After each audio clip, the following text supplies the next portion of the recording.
Hey guys, so today we are talking about HubSpot chat flows. I'm going to quickly share my screen and we'll dive in.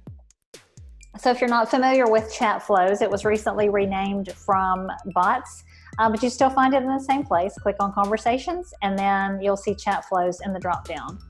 We're going to look at the bot that is on Spot On's web design page. I'll show you what it looks like on the page in just a second, but here's what it looks like on the back end. You want to make sure that the welcome message is relevant to the page that they're on. So in this case, it is, though they're looking at a page about website design.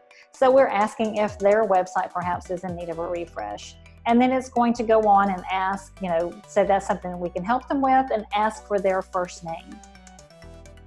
Whenever it gets down to collecting email, and you have this with anything that you are, any property that you're asking for, you have the option to say to skip it if the property already exists in HubSpot. So for example, if it already has my email address, it's not going to ask me again. We're also asking for their website URL. In this case, we don't really want to skip this because we want to know if they have one, and if they do, are they still looking for a redesign, or is there something else? If they say they don't, perhaps they are looking for a brand new website. So that's going to capture this information here.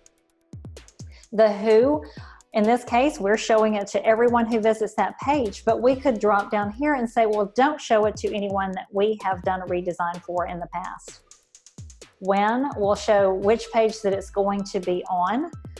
So we're putting it on the website design page as well as the portfolio page. So let's take a look at how that looks on an actual page. So when someone comes to our website design page, then they'll see the bot here. And if they click, then they'll see that same message that we looked at behind the scenes.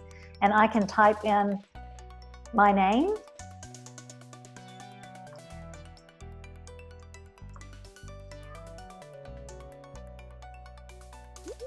And since it has my email address, it just asks if I have a website currently, and I'm going to say no, that I don't.